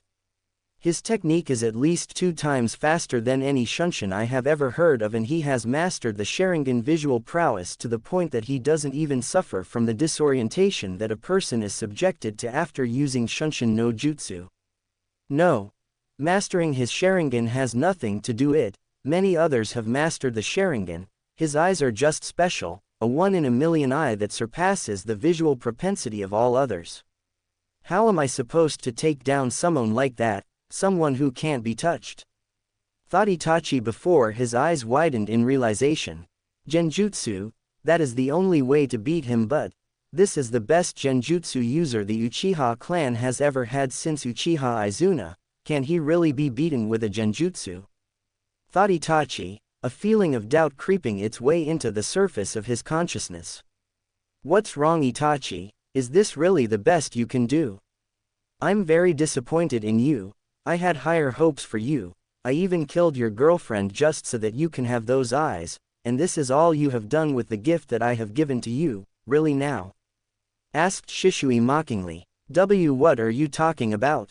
Masaki died of a rare virus that flushed her chakra and turned it into a poison against her body. How could you have killed her? I saw her die in front of my eyes. Asked Itachi in shock and anger, unable to allow himself to believe in such a thing.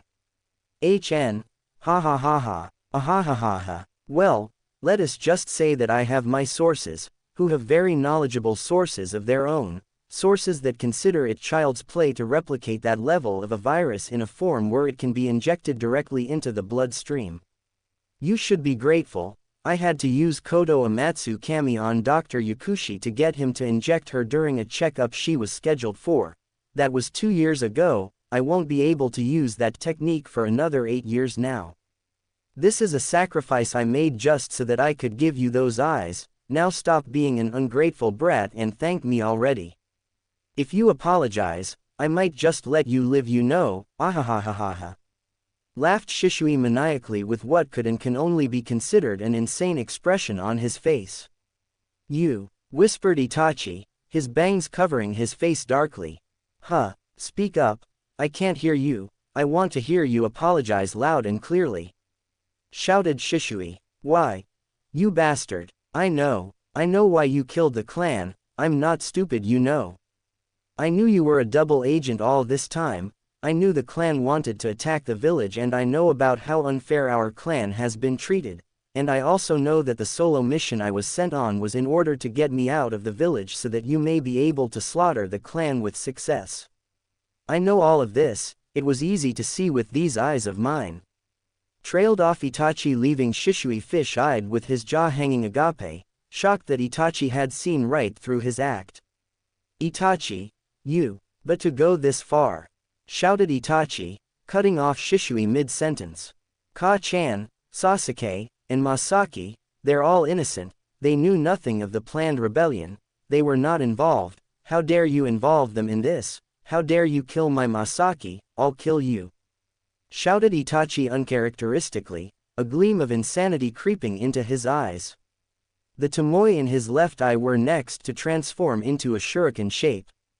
You'll pay for this, Tsukiyomi, shouted Itachi hysterically. Shishui didn't know what had happened. 1 second he was standing a few meters from his rival, and the next thing he knew he was tied down to a cross in a strange world with a red moon in the dark sky. Also, everything seemed to be in black and white. This is the world of Tsukiyomi. In this world, I am a god itself. I control everything in here, even the time and space. This jutsu can't be dispelled. Hence, for the next 72 hours, I will pass judgment unto you for all your sins and transgressions. This is for Masaki, and this is for trying to kill my precious Ka-chan and Otuto. 71 hours 59 minutes and 59 seconds, 71 hours 59 minutes and 58 seconds. Said Itachi, proceeding to stab his opponent in many places around his torso, adding a clone of himself after each stab to help him. Arg, gwa, ah, cried Shishui in pain, feeling the worst kind of pain he had ever felt in his life. Some of the stab wounds were not meant to be survived, and some of them should have exceeded his pain threshold and put him in a coma, but neither that nor death seemed to be possible in this world, forcing him to endure what his brain would not have otherwise allowed him to. How does it feel, huh? How does it feel when you're the one at the receiving end of the pain, huh, Shishui ni? Asked Itachi in mad elation, somehow feeling overjoyed by his actions. Maybe this was what they meant when they talked about the bitter sweetness of vengeance. The torture session carried on like that for almost 3 days. Gwa, ah, please, please end it, just end it already. I can't take any more of this, cried Shishui, the bangs of his hair hanging down over his face. Yes, I believe we have come to the end of your torture education. I will ruthlessly kill you now without remorse like the lowly scum that you are, said one of the many Itachi clones in the crowd, unsheathing his tanto and preparing to remove the genjutsu prodigy's head. I wouldn't do that if I were you, Itachi-kun, said a voice strangely familiar from behind the clone. The clone, and all the others turned around to see what was going on, only for all their eyes to widen in shock. There, a few feet behind them stood a healthy Uchiha Shisui looking no different than he did before they captured him in the Tsukiyomi, except for one difference, his left eye had taken a Mangekyou Sharingan form. Why? How did you get there? Asked the clones simultaneously. What are you talking about? I've been here the whole time, replied Shishui nonchalantly. Nani, if you're there then who have we been? Asked the clones simultaneously. He. The person you have been torturing all this time is Uchiha Itachi, replied Shisui with a cruel smirk on his face. The clones, all in shock, simultaneously whooped their heads around, only to stare in shock at the unbelievable truth of Shishui's words. There on the cross, with numerous stab wounds on his body, was Uchiha Itachi, impaled on the cross helplessly. Hey, Itachi, you must be no doubt wondering what on earth is happening, aren't you? Well, I'll do you a favor and explain it you. This is the second power of my ocular powers, the power born of my left eye, Sakanade. With this genjutsu I can collapse whatever world I'm in and create an reversed and inverted world, where everything is the opposite of what it is supposed to be. In this world, left is right, up is down, front is back, and Shishui on the cross is actually Itachi on the cross, everything is inverted. I must command you on such a powerful genjutsu, Itachi-kun. Tsukiyomi really is an amazing genjutsu. I would never have been able to break it until too much damage had been done already. To think that you were able to force me to resort to this is a testament of your growth and skill. You should be proud of yourself, said Shishui in a condensing tone, even though he was complimenting his friend turned foe. He created his own world inside my Tsukiyomi. How is something like that even possible?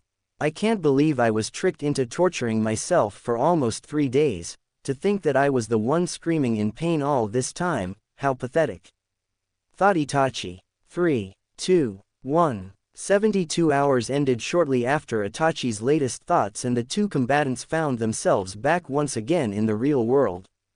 Itachi's left eye was bleeding profusely, so much so that the blood was trickling down on the ground in front of him, and his breaths were short and haggard, a sign of an exhausted and severely injured person. Not only that, but his legs were shaking and his arms trembling. It was taking him every reserve of his willpower just to remain standing, much less fight against an S-class homicidal criminal. Hey, you look like you're going to die on your feet, Itachi. You know, I didn't want to have to kill you. I wanted to leave you alive as the sole surviving Uchiha. I wanted you to hate me with all of your being, and I wanted to make your goal to be revenge against me. This way, You could one day kill me and become the hero of Konoha that defeated the despicable and unforgivable criminal and scourge of the village. I wanted you to keep the flame burning, rebuild the Uchiha clan as the loyal and proud shinobi clan of Konoha, and, I wanted you to break the barrier between our clan and the village and become the first Uchiha Hokage. I did everything I did with this goal in mind. But now that I know just how much of the truth you know, I'm going to have to kill you and let Sasuke live instead. He was my backup plan after all," explained Shisui. I won't let you, cough cough, get your hands on him," said Itachi, coughing up globs of blood from his mouth. "We'll see," was all Shisui said, disappearing from Itachi's view and appearing on his right side in an instant with his sword poised to stab him under his arm on his kidney. Itachi quickly tried to parry the attack, but to his great shock and Shisui's amusement, instead felt something extremely hot piercing him through his left shoulder from behind.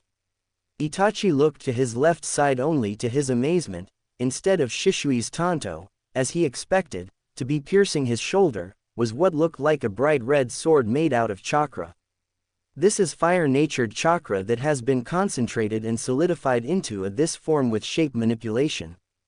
But I have never heard of such a level of combining shape and nature manipulation. There aren't even any flames of fire surrounding the sword, it just looks like red chakra, yet I can tell with my eyes that this is fire manipulation. Shisui, just what kind of training have you been doing? You defy everything that I have been taught and discovered about ninjutsu, just what are you? Wondered Itachi. Fire style. Saber. This is a jutsu of my own creation. This jutsu condenses and concentrates fire-natured chakra into this sword shape, causing chakra vibrations that exponentially increase the penetrating and incinerating power of my fire techniques to a level of my own. Itachi, this sword is hotter than the sun itself and will pierce anything that I wish to destroy. You have no chance of winning, give up," said Shisui arrogantly. Did you know that the first thing you taught me was to never underestimate my opponents, no matter how much I know about them?"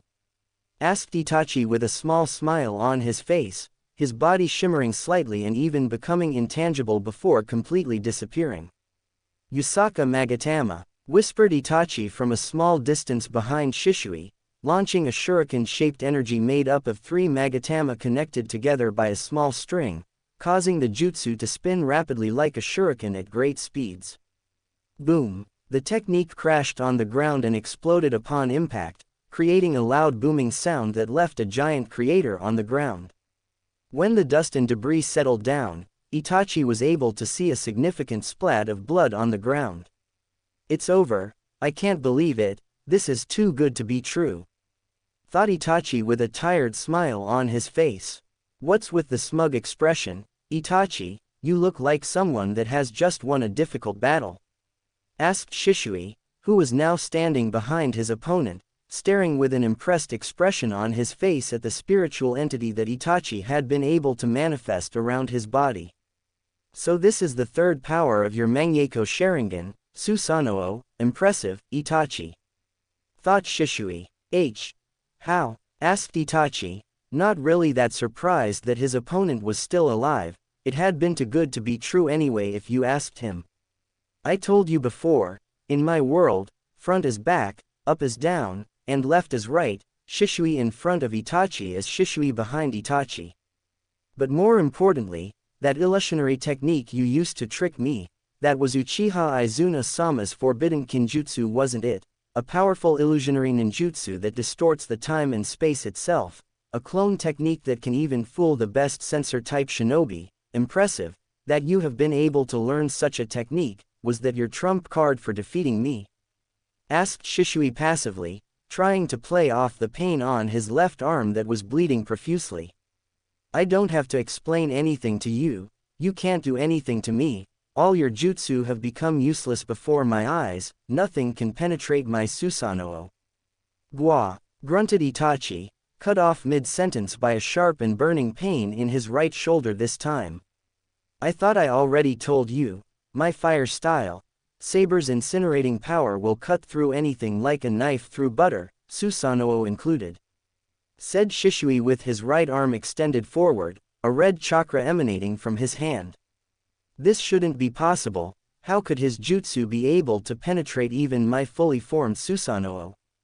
Thought Itachi to himself before falling flat on his face, the spiritual warrior that had formed around his body shimmering and eventually disappearing a few seconds later.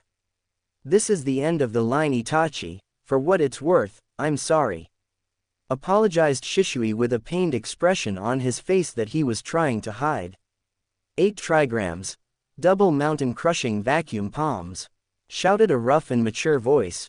Shishui, who was not expecting such an attack, found himself at the receiving end of a ridiculously powerful and wide area attack. He felt like his rib cage had just been shattered into pieces. If he hadn't channeled